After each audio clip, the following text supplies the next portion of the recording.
আপনাদেরকে একটু অনুরোধ করবো, যেহেতু অনেক দূর দূরান্ত থেকে অনেকে সারা জেগে এসছে, যে আপনাদের প্রথম বক্তব্য হয়ে যাওয়ার পরে আপনারা যদি আমাদের সিটগুলো খালি করে দেন তাহলে ওনারা বসতে পারবে। আমাদের অর্ধেকের বেশি আমাদের নারী নেত্রীরা দাঁড়িয়ে আছেন, এখন অনেকে বাইরে দাঁড়িয়ে আছেন। তো আপনাদের কাছে কৃতজ্ঞতা জানাচ্ছি, একই সঙ্গে ওই অনুরোধ থাকবে যে বক্তব্য আমি দেওয়ার পরে সাধারণভাবে আমাদের যে আলাপ আলোচনা হবে সমস্যাটি নিয়ে আমরা কথা বলব। ফলে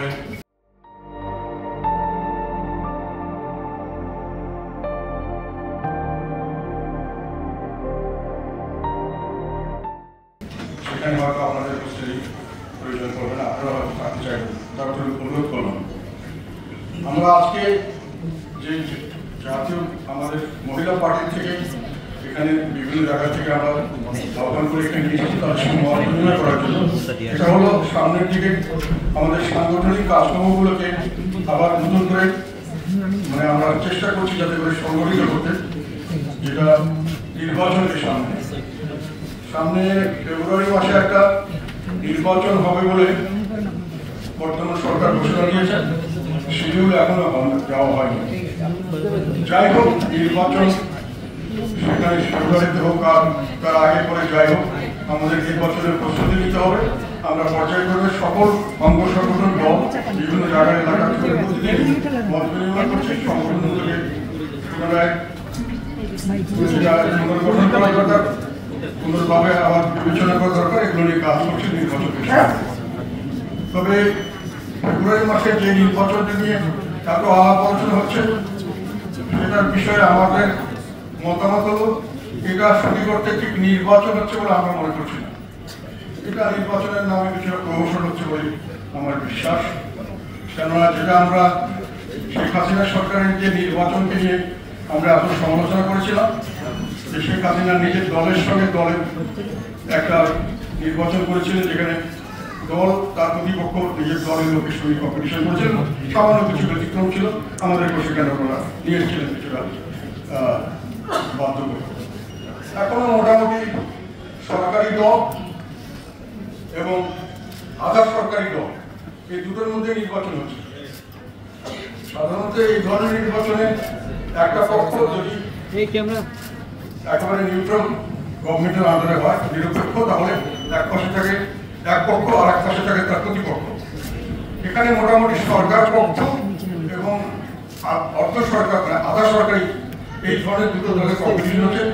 প্রতিপক্ষ ছিল দলের লোকের সঙ্গে দলের লোকের, এখানে সরকারি দলের সঙ্গে আধা সরকারি দলের কম্পিটিশন, প্রতিপক্ষ সেভাবে আমরা দেখছি না। তো সেই কারণে মনে করি যে এটা নির্বাচনের নামে একটা প্রমোশন হবে এবং সেখানে মোটামুটি কিছুটা হলেও শেখ হাসিনার মতো একেবারে পূর্ব নির্ধারিত দল সম্ভাবনা আছে। আর যারা সরকারি দল হিসাবে সরাসরি এখানে যেহেতু কম্পিটিশন করছে, সেজন্য বলছি যে সরকারি দল যেটাকে সরকার যাদেরকে গ্রহণ করেছেন যে আমাদেরকে এনারা আমাদের নিয়োগকর্তা এবং এনারা আমাদের অভিভাবক, এবং তাদের যে দল গঠন করেছে সরকার সর্বাত্মকভাবে সেই দলকে সমর্থন করেছে এবং সেই দলের দুজন অ্যাডভাইজার এখনো মন্ত্রিসভা আছে এবং তারা যেখানে যাচ্ছেন সেখানে একেবারে সরকারি একটা মোটামুটি তাদের যে কোনো দলীয় সদস্য সরকারি প্রোটোকল পাচ্ছেন, সুযোগ সুবিধা পাচ্ছেন, সরকারি দল হিসেবে যা পাওয়ার দরকার সবই তারা পাচ্ছেন। এবং তাদের পৃষ্ঠপোষক হিসাবে যে দলটি আছে আমাদের, সেই দলগুলি জামাত ইসলাম এবং তার সঙ্গে আর কিছু দল, এগুলো মোটামুটি সরকারি একেবারে সরকারি দল হিসাবে ওনারা যেটা যেখানে করতে চাচ্ছেন সেটা করতে পারছেন এবং সেইভাবেই সরকারি দল হিসাবে ওনারা ফাংশন করছেন। তো সরকারি দল 3-4 ভাগে সকলে মিলে একটা হয়েছে, আর এক পাশে আধা সরকারি দল বিএনপি, আধা সরকারি দল এরা 100% সরকারকে কন্ট্রোল করতে পারছেন না, কিন্তু মোটামুটি 50 ভাগের বেশি হলেও তারা সরকারকে কন্ট্রোল করছেন। তো সরকারের সঙ্গে সরকারের নির্বাচনের জায়গায় সরকারের সঙ্গে আধা সরকার এই ধরনের একটা নির্বাচন হচ্ছে। আর বাইরে তখনও 50 ভাগের বেশি মানুষকে এই নির্বাচন থেকে বাইরে রাখা হয়েছিল, এখনো 50 ভাগের বেশি মানুষকে এই নির্বাচন থেকে বাইরে রাখা হচ্ছে। কাজে নির্বাচনের যদি ওটাকে খারাপ নির্বাচন বলা যায়, এটা যে ভালো নির্বাচন হবে এরকম মনে করার কোনো কারণ নেই। সরকার কোনো ক্রমেই নিজেকে নিরপেক্ষ দাবি করতে পারেন না এবং সেইভাবে ওনারা চেষ্টাও করছেন না।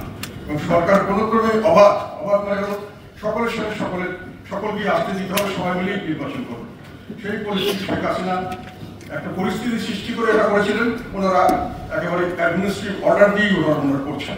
একটা দলকে ওনারা সম্পূর্ণ বাদ দিয়েছেন, আমাদেরকে বাদ দিতে চেয়েছেন, এখনো ঝুলন্ত অবস্থা রেখেছেন। কিন্তু এখানে গিয়ে সমস্যা যেটা দাঁড়িয়ে গেছে সেটা হলো সরকারি দল আরো দীর্ঘদিন নির্বাচন ছাড়াই এইভাবে সরকারে থাকতে চাচ্ছে।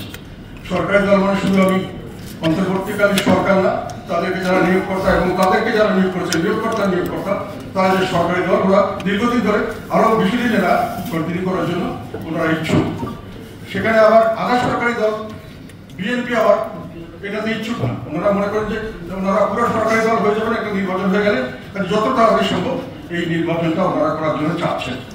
তো এইখানে সরকারি দল চেষ্টা করছেন যে কোনো ভাবে এটাকে আমরা ঠেকিয়ে দিতে পারি কিনা, এবং সেভাবে তারা কিছু বাহানা তৈরি করেছেন যাতে করে নির্বাচনটাকে তারা পিছিয়ে দিতে পারে।